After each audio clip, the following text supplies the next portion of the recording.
Hai semua, kembali lagi bersama saya, Ans Anime, membahas tentang kelanjutan anime secara detail dan terperinci.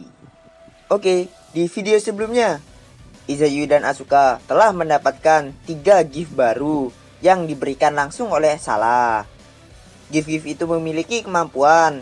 Yang pertama, gelang yang diberikan ke Izayui memiliki kemampuan untuk membuat sang pemakainya itu bisa mengerti bahasa Eudemon. Sedangkan gift kedua dan ketiga yang diberikan ke Asuka adalah gift berbentuk sarung tangan yang bernama Hand of Ruby dan Hand of Amber. Yang mana Hand of Ruby dapat membuat penggunanya bisa mengendalikan api, dan Hand of Amber dapat membuat penggunanya bisa mengendalikan air. Kemudian akhirnya di video sebelumnya juga kita bisa mengetahui identitas dari si Graya, salah satu bawahan dari yang mulia itu. Dia ternyata adalah Griffon yang berwarna hitam pekat. Dan yang lebih mengejutkannya lagi, ternyata Graya itu juga memiliki Genemon Tree yang sama persis seperti milik Yu. Fungsinya sama, bentuknya juga sama. Setelah mengetahui itu, Scan pun beralih ke pasukan Underwood yang sedang pergi menuju ke kastil kuno vampir untuk menyelamatkan yang lainnya dan juga bertarung di sana. Tapi sayangnya perjalanan mereka tidaklah berjalan mudah, karena di tengah perjalanan mereka itu ke kastil kuno vampir, mereka dicegat oleh bayangan Leticia. Dan pembahasan pun selesai di sana. Jadi bagaimana kelanjutannya? Tapi sebelum kita lanjut, saya minta supportnya untuk like, subscribe, dan juga yang terpenting share-nya, agar channel ini dapat berkembang. Oke? Oke, kita tidak usah berlama-lama lagi. Jadi, mari kita lanjutkan pembahasan kelanjutan anime Mondai Kitachi Isekai Kurukara Desyo volume keempat part ke-7 dimulai. Let's go!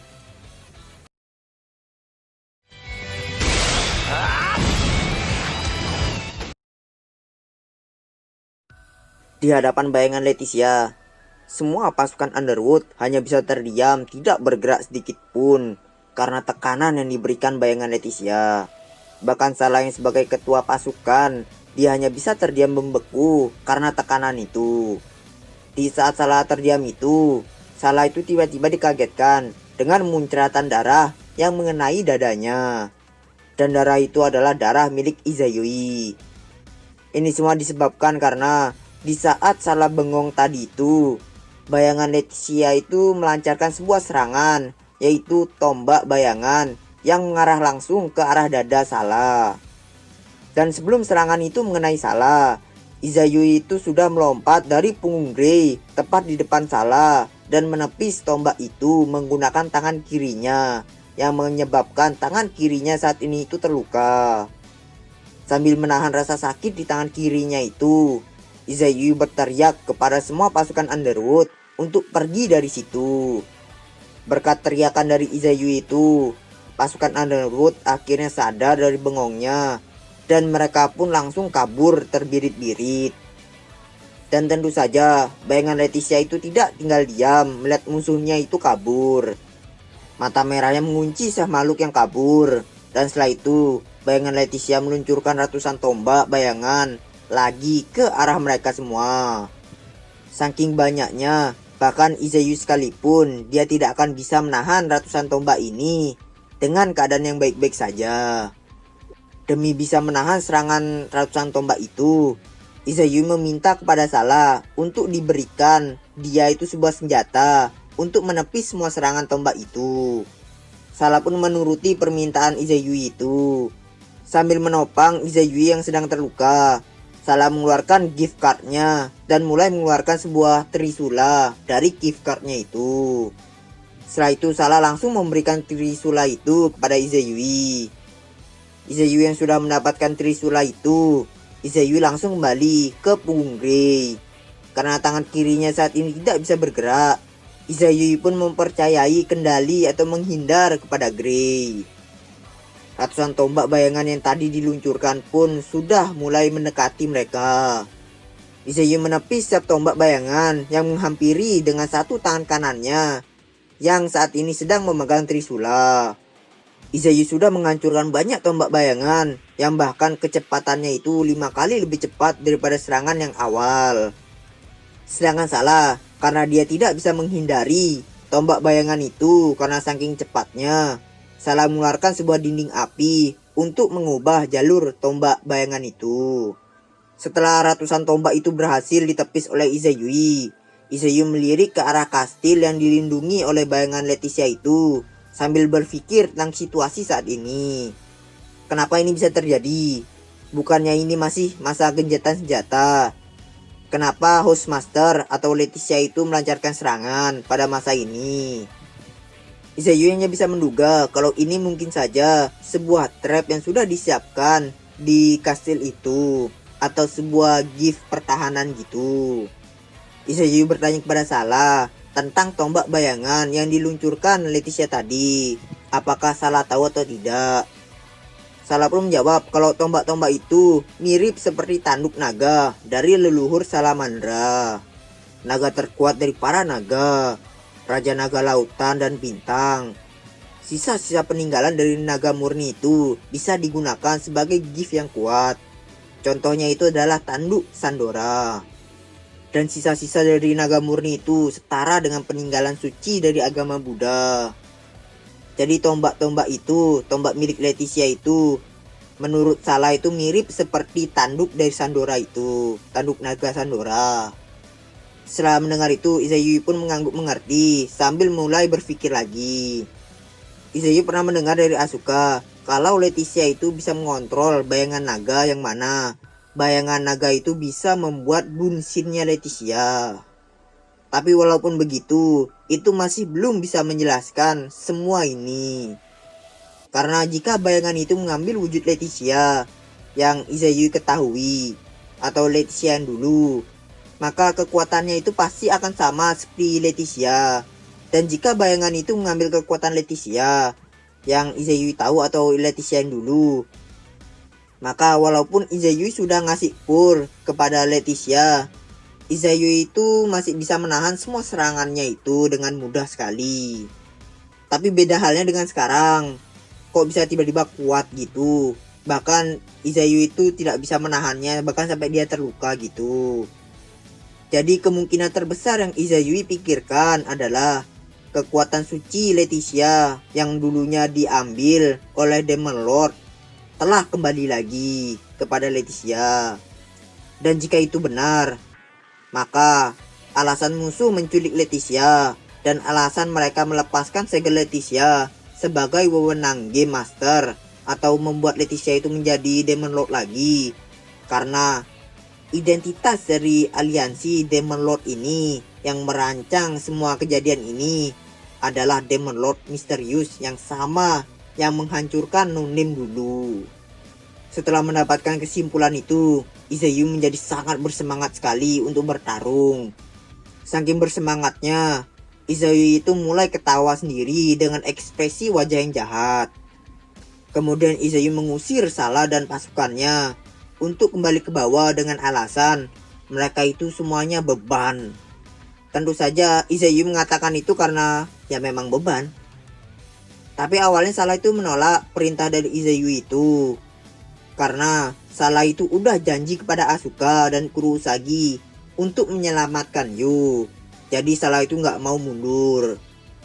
Sampai pada akhirnya pikirannya itu tiba-tiba berubah, karena pada saat Salah itu menolak perintah Izayui, terdengarlah sebuah ledakan yang sangat keras dari bawah mereka, atau lebih tepatnya Underwood.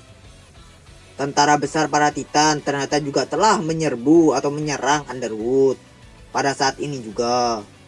Melihat situasi Underwood yang telah diserang oleh Titan, Salah menjadi bimbang mau lawan bayangan Leticia untuk nyelamatin Yu atau membantu Underwood. Karena saat ini di Underwood tidak ada pimpinan, jadi Salah itu takut Underwood itu akan hancur karena nggak ada yang mimpin.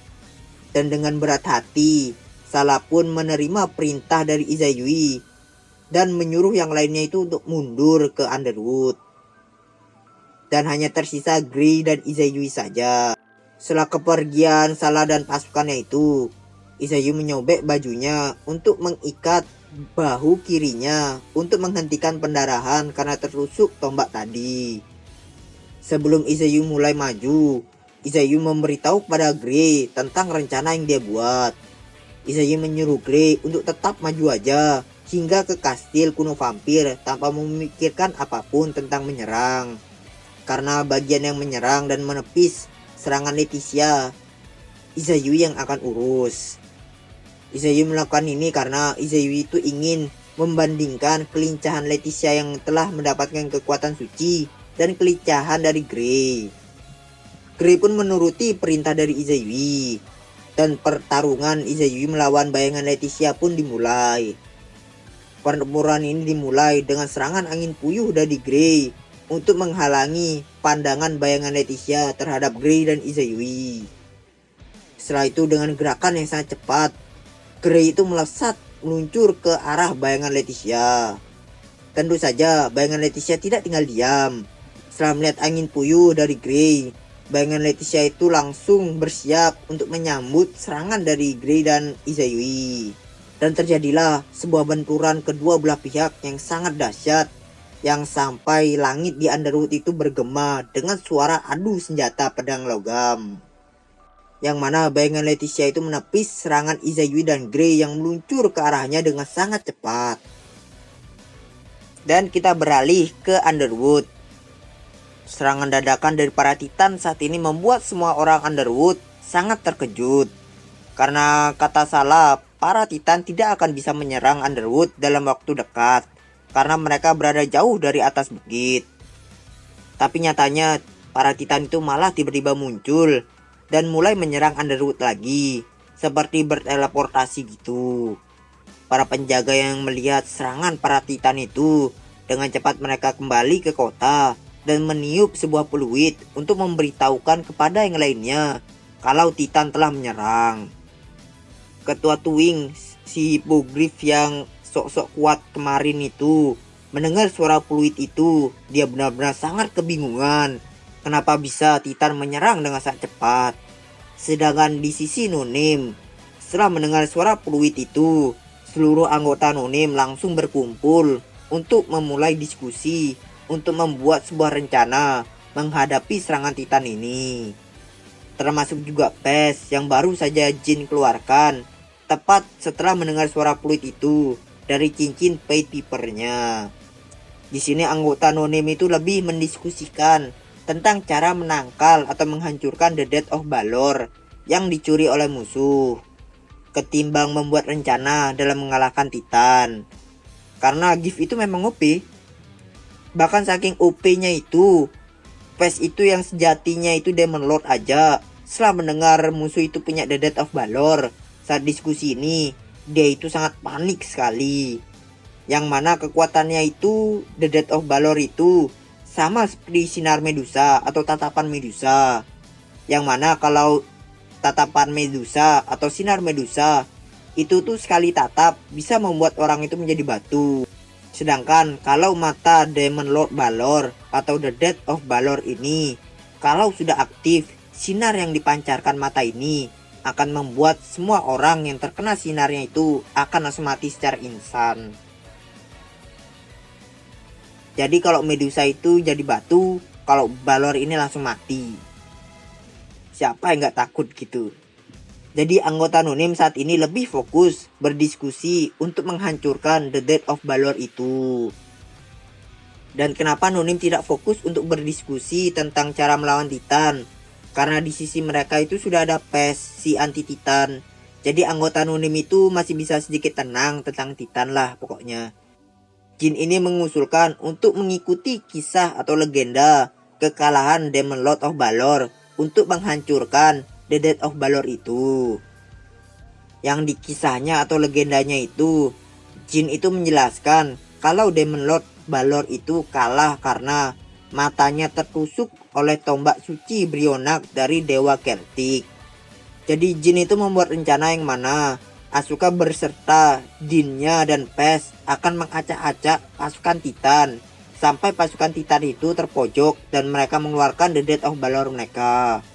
Dan pada saat mereka mau mengaktifkan The Death of Balor itu, kru Usagi yang sudah ditempatkan di puncak pohon air raksasa akan langsung meluncurkan tombak indranya sebagai pengganti Brionak untuk menghancurkan The Death of Balor itu.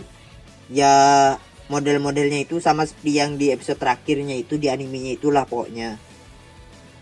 Semua anggota Nunim pun setuju dengan rencana Jin itu, dan mereka pun mulai langsung menyebar untuk menjalankan rencana itu. Pas dengan angin hitamnya, dia langsung pergi ke garis depan, ke tempat para Titan menyerang. Kurosagi pergi ke atas pohon air raksasa, sedangkan Asuka dengan membawa Dinnya, dia pergi ke garis pertahanan Underwood untuk membantu pasukan Underwood. Dan pasukan Nunim pun mulai masuk ke medan pertempuran. Dan kita beralih lagi ke dinding luar kastil kuno vampir.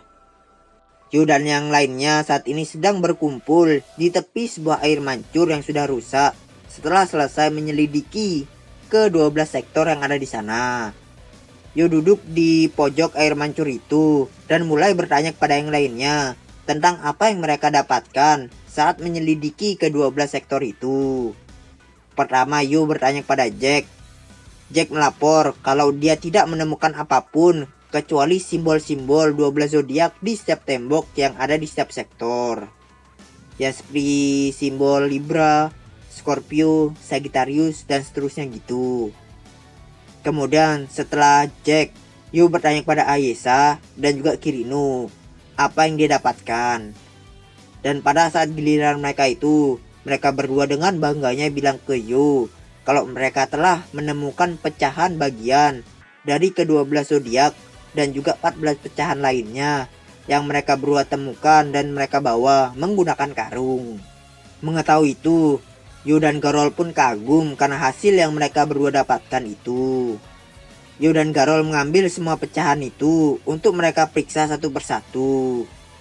Dan ternyata setelah diperiksa, Yu dan Garol langsung terkejut karena mengetahui kalau mereka itu tidak hanya menemukan pecahan rasi bintang ke-12 zodiak saja, tapi mereka ternyata juga mendapatkan 14 pecahan dari rasi bintang yang lainnya.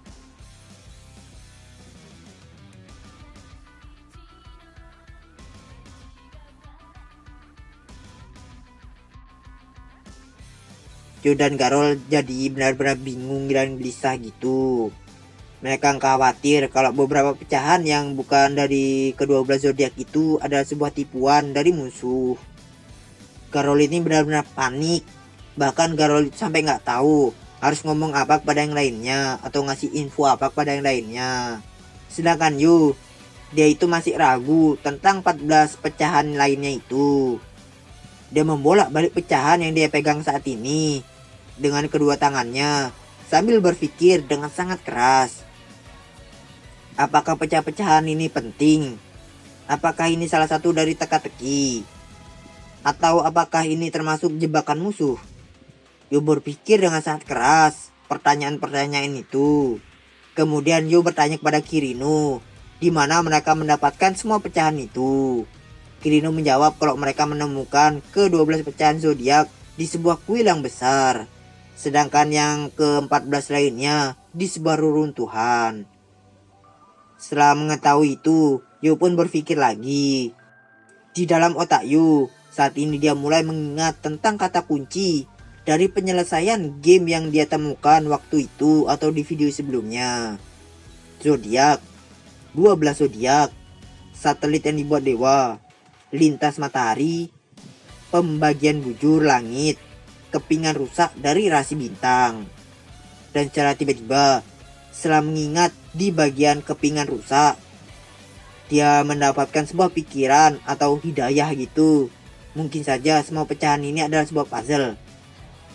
Yu melihat dengan sangat detail pecahan yang dia pegang saat ini untuk memastikan pikirannya itu. Dan setelah Yu lihat lebih detail lagi, Yu itu melihat di kedua pecahan yang dipegang itu terdapat sebuah retakan di ujungnya. Dan retakan itu ternyata cocok jika disambungkan. Dengan kata lain, dugaan Yu itu benar kalau semuanya itu ternyata adalah puzzle yang nantinya akan membentuk sebuah jalur elips. Yo berpikir kalau nantinya akan membentuk jalur elips karena jika rasi bintang digabungkan dengan jalur matahari dan juga satelit, maka akan menjadi sebuah jalur elips. Yo berteriak gembira karena telah menyelesaikan masalah ini. Bahkan dia sampai tidak percaya pada dirinya sendiri karena telah menyelesaikan teka-teki ini tanpa bantuan dari Asuka maupun Izayui. Yu sangat gembira sampai-sampai Yu itu memeluk erat Ayesa. Sedangkan Ayesa, dia bingung karena dia itu nggak tahu apa-apa. Tiba-tiba dipeluk aja gitu sama Yu. Setelah memeluk Ayesa, Yu memegang kedua tangan Kirinu sambil menggoyang-goyangkan ke atas dan ke bawah dengan sangat senang.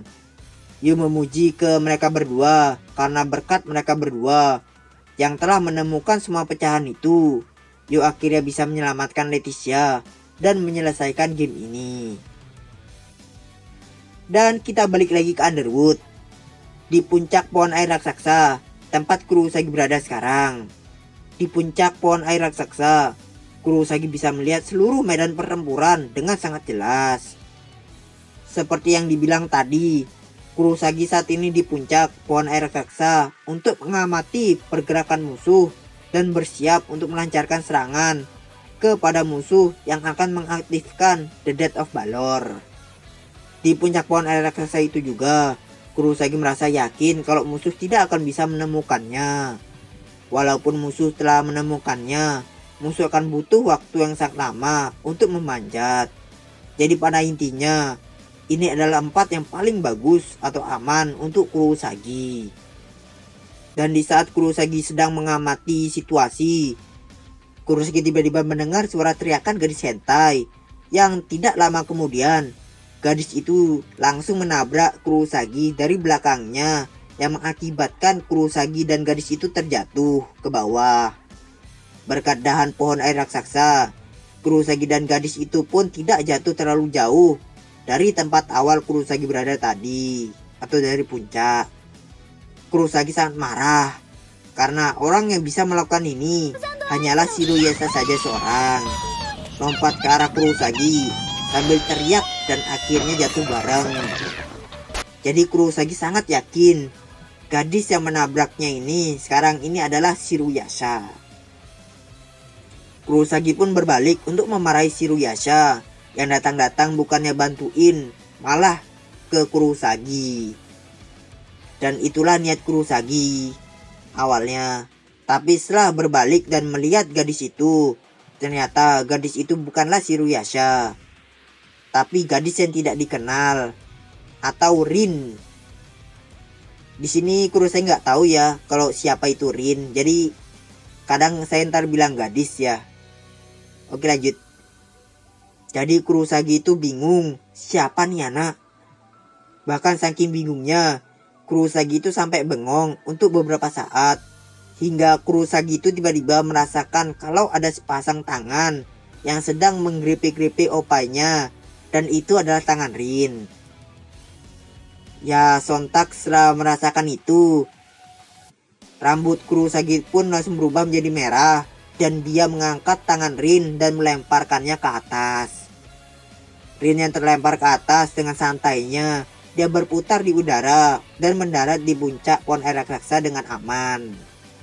Setelah melempar Rin, Kurosagi mengeluarkan Vajranya sambil bertanya kepada si gadis itu atau Rin, bagaimana cara dia bisa tiba-tiba berada di belakang Kurosagi. Rin pun menjawab dengan santainya dan berlagak imut gitu.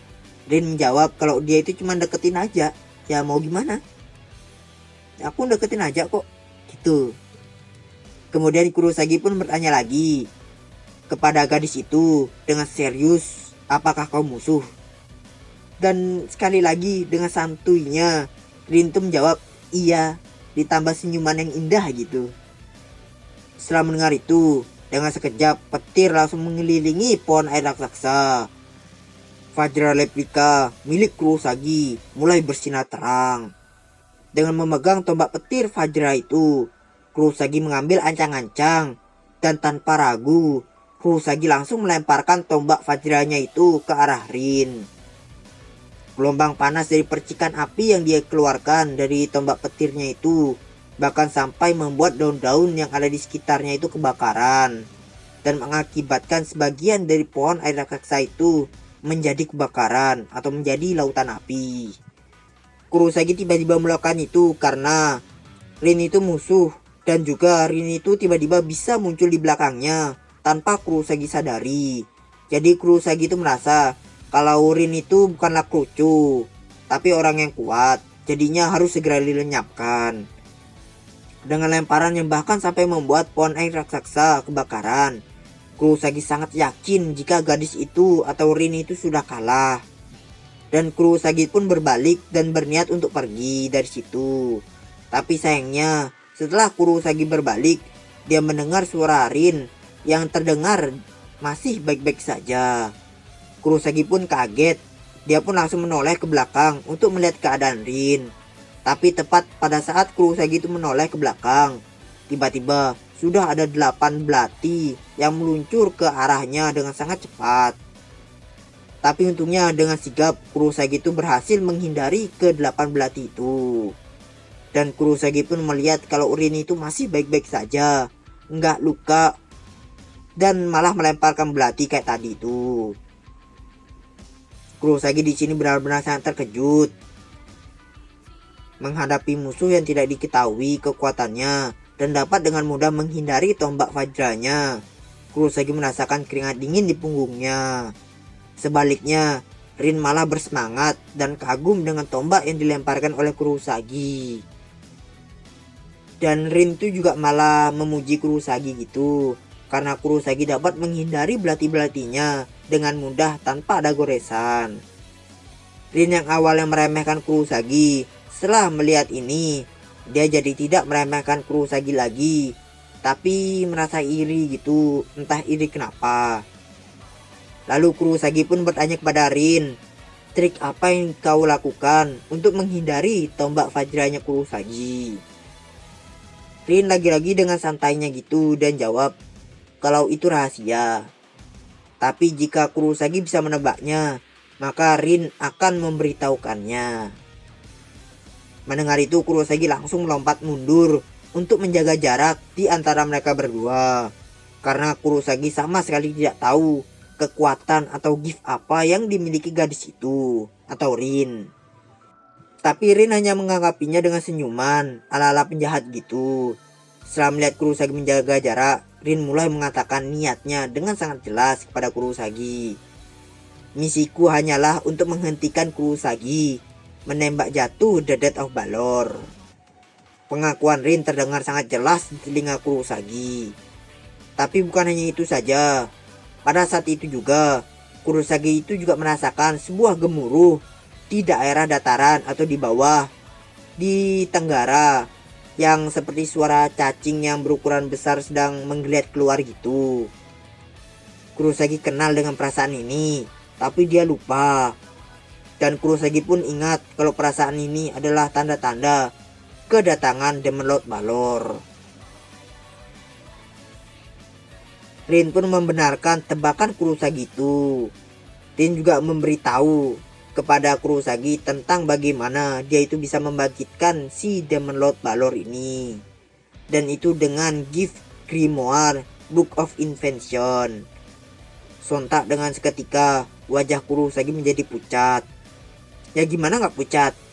Udah lawan musuh gak dikenal, yang kekuatannya juga gak dikenal, lawan Titan, Demon Lord Leticia, The Death of Balor, dan sekarang Demon Lord Balornya sendiri. Cuman Izayuya aja yang mungkin yang gak kaget setelah dengar itu.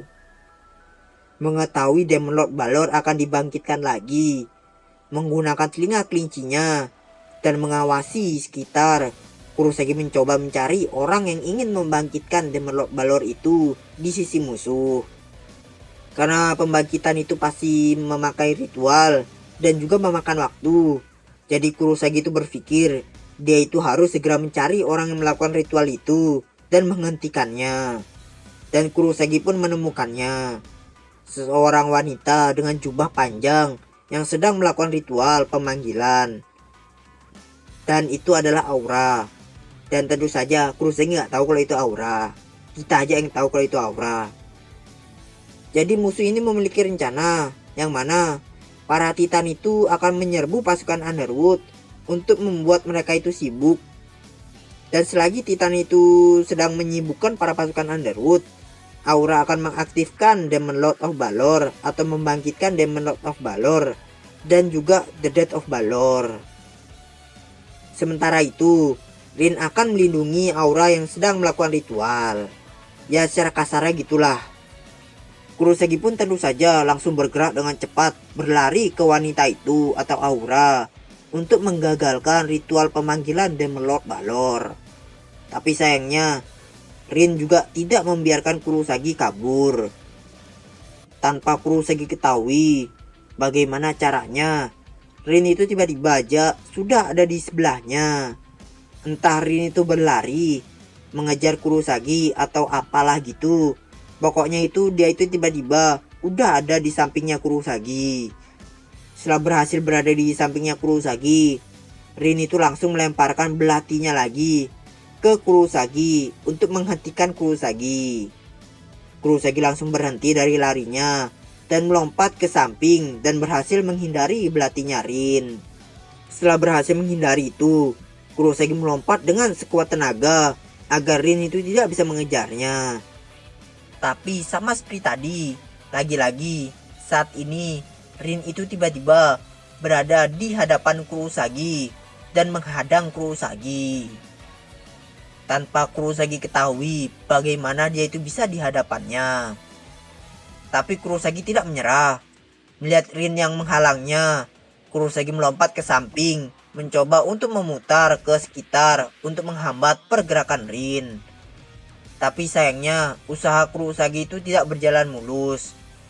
Rin dengan sangat mudahnya dia itu berhasil mengejar Kurosagi dengan jarak yang tidak begitu jauh dan juga tidak begitu dekat. Dari jarak itu, Rin lagi-lagi melemparkan belatinya ke arah Kurosagi. Tapi Kurosagi dengan mudahnya berhasil menghindari lemparan belatinya itu lagi. Kemudian Kurosagi mulai mengeluarkan Vajranya untuk menyerang balik Rin.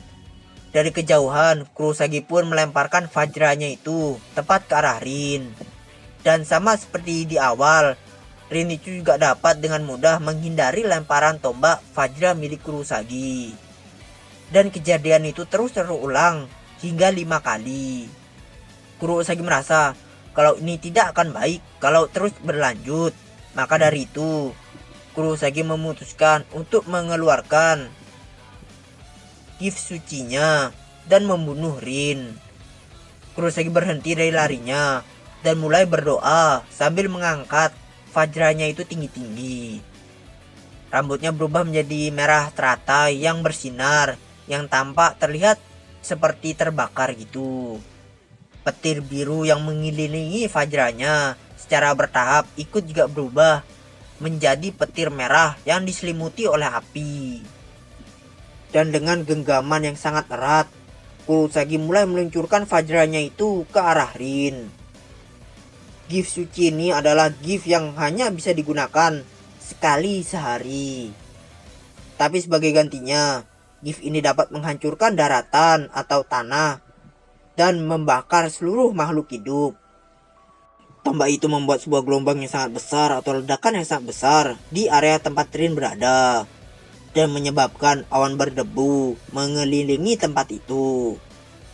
Kurosagi sangat yakin kalau Kurosagi pasti telah menghabisi gadis itu atau Rin. Kurosagi mulai melemaskan pundaknya dan menarik nafasnya lega. Tapi untuk kedua kalinya, Kurosagi dikagetkan setengah mati dengan keadaan Rin yang masih baik-baik saja.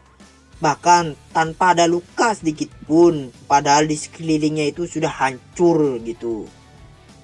Kurosagi di sini benar-benar kaget, bingung dan sebagainya gitu melihat Rin yang masih baik-baik saja. Bahkan gak ada luka sedikit pun. Di sisi lain, Rin hanya berdiri dengan santainya gitu, tanpa luka segores pun, sambil tersenyum dengan gembiranya gitu. Rin itu mulai meremehkan Kurosagi dengan bilang, "Ayo kita lanjutkan duel kita. Kalau tidak cepat-cepat, kau tidak akan bisa menghentikan ritualnya loh. Pada saat inilah, Kurosagi mulai melihat kecacatan dalam pemikirannya untuk menilai seseorang.